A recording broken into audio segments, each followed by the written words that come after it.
เป็นจะเฮาเลสูขันจำหูอึดเสียงห้องไห้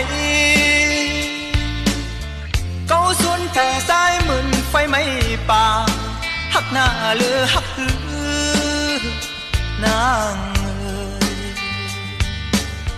นกต้องโลปอหูถึงกว่าเยามองเปิดอยู่เลยถึงที่ได้มากำสวบปีขี้เงาเอาเสือเรียกนางตั้งหักหาเฮอคึมไว้มันแก่